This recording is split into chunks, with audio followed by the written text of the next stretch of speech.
Next topic is crystal field theory. So crystal field theory to explain some of the properties like color, magnetic behavior, etc. So this concept property color, magnetic behavior is not explained by the VBT. So the VBT, the limitation is overcome by the crystal field theory. So this theory was originally used to explain the nature of bonding in the ionic crystals. See the first point now. So crystal field theory assumes that the bond between the ligand and the central metal atom is purely ionic. So what is ionic here? So that electrostatic attraction between the ligand and the metal atom. So that electron is rich in the ligand and the electron is deficient in the metal atom. So there is a bond between these two ligand and the metal, that is purely ionic. Second point, in the coordination compounds, the central metal atom and the ligand are considered as a point charges. So sometimes the metal atom and ligand we are considered as the point charges. So we are considered as the charged particle, means we are using the term point charges.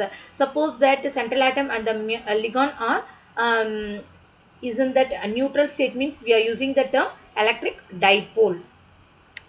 So next, according to the CFT, the complex formation is considered as the following series of hypothetical steps.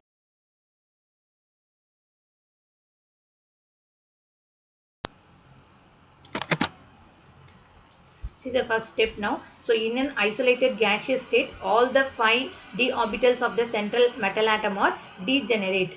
So in the isolated or gaseous state la, so metal atom oda 5 d orbitals வந்து எப்படி இருக்குது, degenerateல இருக்குது. So degenerateனா வந்து equal in energyல இருக்குது.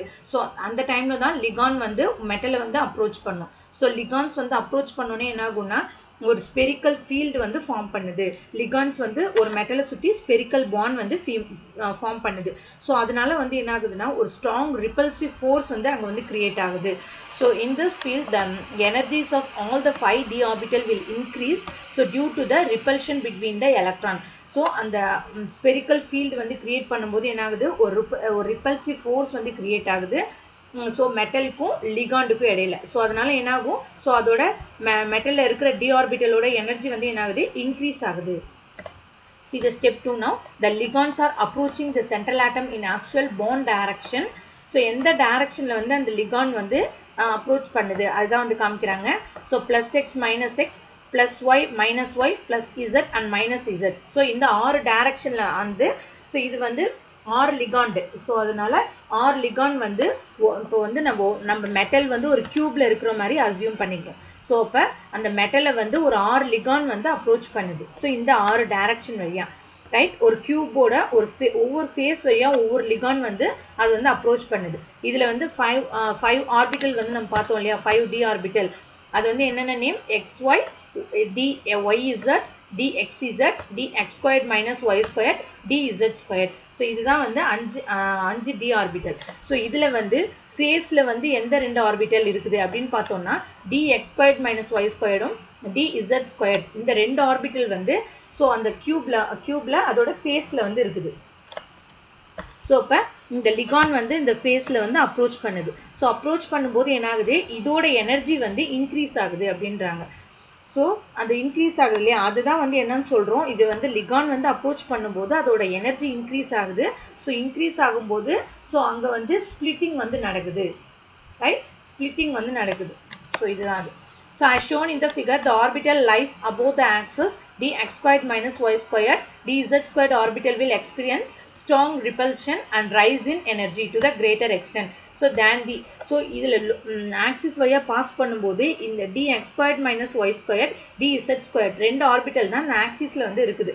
So அப்போ அதோட repulsion வந்து எப்படி இருக்கும், இன்க்ரீஸ் ஆகுது. தேன் தி, ஸோ இந்த ஆர்பிட்டல், இந்த 3 ஆர்பிட்டல் வந்து ஸோ அந்த லிகான் போகிற டைரக்ஷனில் வந்து இல்லை. ஸோ அதனால இதோட ரிப்பல்ஷன் வந்து அதிகமாக இருக்குது. ஸோ அப்போ வந்து என்ன ஆகும், ஸ்ப்ளிட்டிங் வந்து நடக்குது. ஸோ அதுதான் வந்து என்ன சொல்கிறோம், கிறிஸ்டல் ஃபீல்டு ஸ்ப்ளிட்டிங். ஸோ அது வந்து எப்படி நடக்குதுன்னா 2ஆ வந்து ஸ்ப்ளிட் ஆகுது. ஸோ இந்த மாதிரி 2ஆ வந்து அந்த ரிப்பல்ஷன்னால இந்த மாதிரி 2ஆ வந்து ஸ்ப்ளிட் ஆகுது. So T2G and EG. So அது மாதிரி ரெண்டு செட்டாக வந்து ஸ்ப்ளிட் ஆகுது. So however when the ligand approach further, இன்னுமே அந்த ligand வந்து so metal approach பண்ணும்போது என்ன ஆகும்னா அந்த அதோட எனர்ஜி வந்து கம்மியாகுது, net decrease in the energy. so அந்த அப்போதான் வந்து நமக்கு என்ன ஃபார்ம் ஆகும்னா ஒரு காம்ப்ளெக்ஸ் வந்து ஃபார்ம் ஆகுது. So next, crystal field splitting in the octahedral complex. So ஒரு octahedral complexல எப்படி splitting நடக்குது அப்படினு சொல்லிருக்காங்க. So இதே வந்து d orbital in the free ion. So அந்த 5d orbital வந்து free stateல இருக்கும்போது இப்படி இருக்குது. So இதே வந்து average energy of the d orbital in the spherical crystal field.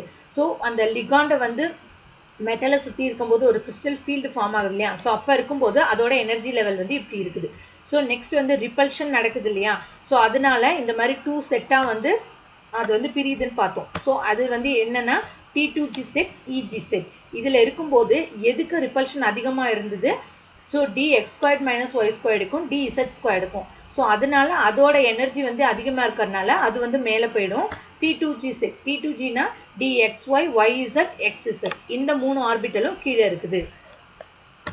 So நம்ம சென்டரில் இருக்கு இல்லையா, ஸோ இது வந்து என்ன சொல்கிறோம், பேரி சென்டர்னு சொல்கிறோம். ஸோ இந்த பேரி சென்டர்லேருந்து இந்த 2 ஆர்பிட்டல் இஜி ஆர்பிட்டல் எவ்வளோ இன்க்ரீஸ் ஆகிருக்குது ஸோ அப்படின்னு காமிக்கிறது தான் இந்த ஆரோ மார்க்.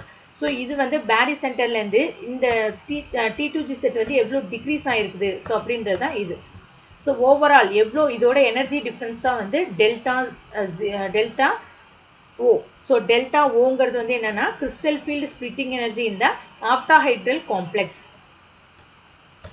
ஸோ இது வந்து ஏன் இங்கே +3/5 போடுறோம், ஓவராலாக இருக்கிறது 5 ஆர்பிட்டல். ஸோ இந்த 2 ஆர்பிட்டல் வந்து இந்த 3 ஆர்பிட்டலுக்கு எகெயின்ஸ்டாக வந்து எனர்ஜி வந்து இன்க்ரீஸ் ஆகிருக்குது. ஸோ அதனால ப்ளஸ் இன்க்ரீஸ் ஆகிருக்கிறதுனால +3/5. ஸோ அதனால இந்த மாதிரி இங்கே இருக்கிற 3 ஆர்பிட்டல் இந்த 2 ஆர்பிட்டலுக்கு அகைன்ஸ்டாக வந்து இங்கே டிக்ரீஸ் ஆகிருக்குது. அதனால என்ன பண்ணுறோம், -2/5 delta not.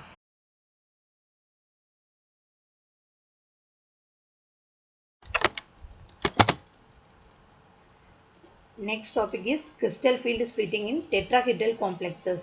So the approach of the ligand in the tetrahedral field, that only we are going to see in this topic. So we are consider that metal is present inside the cube. So the ligands are going to face that metal through the diagonals. So in that last octahedral complexes we saw that ligands approaches the metal through the phases. Here in the tetrahedral complexes the ligands approaching the metal through the diagonal. So the 4 ligand, so tetrahedral means 4 ligand only going to attach with that metal. So in octahedral 6 ligands. So here consider a cube in which the central metal atom is placed as its center of the cube. So the 4 ligand approaches the central metal atom along the direction of the leading diagonal. So alternate through the alternate diagonals the 4 ligand approaches the central atom. So that is ligand 1. So this side ligand 1. So this one ligand 2. So this side ligand 3 and ligand 4. So through the 4 diagonals it approaching the ligand.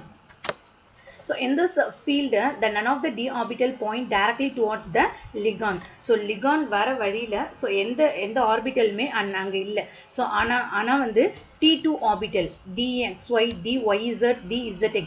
So இந்த orbital வந்து எங்க இருக்குது, so ligands வந்து approach பண்ற வழியில so நியரா க்ளோசரா வந்து இருக்குது. So அதனால வந்து என்னாகும், அதோட வந்து ரிப்பல்ஷன் வந்து அதிகமாகும். ரிப்பல்ஷன் அதிகமாகிறதுனால ஸோ அந்த T2 ஆர்பிட்டலுக்கு எனர்ஜி வந்து இன்க்ரீஸ் ஆகும் தேன் தி E ஆர்பிட்டல். ஸோ அங்கே வந்து பார்த்துருப்போம் ஆக்டஹெட்ரலில் T2G EGன்னு பார்த்துருப்போம்.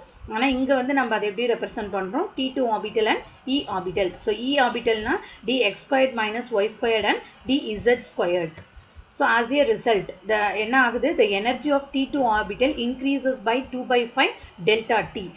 ஸோ அந்த எனர்ஜி வந்து இன்க்ரீஸ் ஆகிறதுனால ஸோ டெல்டா டி வந்து எவ்வளோ இன்க்ரீஸ் ஆகுது, 2/5 டைம்ஸ் இன்க்ரீஸ் ஆகுது. ஸோ அதே மாதிரி E ஆர்பிட்டல் வந்து 3/5 டைம்ஸ் வந்து டிக்ரீஸ் ஆகுது. So when compared to the octahedral field, the splitting is inverted and the splitting energy is less.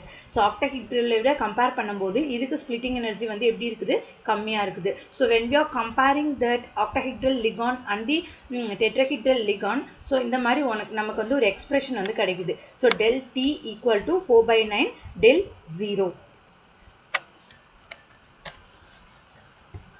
So இங்கே வந்து d ஆர்பிட்டல் வந்து ஃப்ரீ ஆட்டம் வந்து ஸோ ஃப்ரீ ஸ்டேட்டில் இப்படி இருக்குது. ஸோ ஒன்ஸ் வந்து லிகான் வந்து அப்ரோச் ஆனோடனே ஸோ அங்கே வந்து என்ன ஆகும், ஸோ நமக்கு வந்து அங்கே வந்து அதை சுற்றி வந்து ஒரு ஸ்பெரிக்கல் ஃபீல்டு வந்து ஃபார்ம் பண்ணும். ஸோ அப்போ வந்து இப்படி இருக்குது. ஸோ ரிப்பல்ஷன் வந்து இன்க்ரீஸ் ஆகிறதுனால ஸோ அதோட எனர்ஜி வந்து இன்க்ரீஸ் ஆகுது. ஸோ dxy dyz xzோட எனர்ஜி வந்து இன்க்ரீஸ் ஆகிறதுனால ஸோ அது வந்து மேலே இருக்கும். So then dx squared minus y square dz ஸ்கொயர்டோட எனர்ஜி வந்து டிக்ரீஸ் ஆகுது. ஸோ அதோட இந்த செட்டோட செட்டோட எனர்ஜி வந்து டிக்ரீஸ் ஆகுது. So how much times, so out of 5 orbital, இது வந்து பேரி சென்டர், இது வந்து அவுட் ஆஃப் 5 ஆர்பிட்டலில் ஸோ இதுக்கு வந்து அகைன்ஸ்டாக இது வந்து டிக்ரீஸ் ஆகிறதுனால இஜி செட் டிக்ரீஸ் ஆகிறதுனால இதை வந்து எப்படி ரெப்ரசன்ட் பண்ணுறோம், -3/5 del t. இது வந்து இந்த 3 ஆர்பிட்டல் வந்து இதுக்கு அகைன்ஸ்டாக அங்கே வந்து இன்க்ரீஸ் ஆகுது. ஸோ அதை வந்து நம்ம எப்படி ரெப்ரசன்ட் பண்ணுறோம், +2/5 del t. ஸோ இப்போ del tனா crystal field so energy for the tetrahedral complex. So del 0னா வந்து என்ன அர்த்தம், octahedral complex, crystal field splitting in octahedral complex. So இது ரெண்டுத்தையும் கம்பேர் பண்ணும்போது இந்த மாதிரி ஒரு எக்ஸ்பிரஷன் வந்து நமக்கு கிடைக்குது. del t = 4/9 del 0.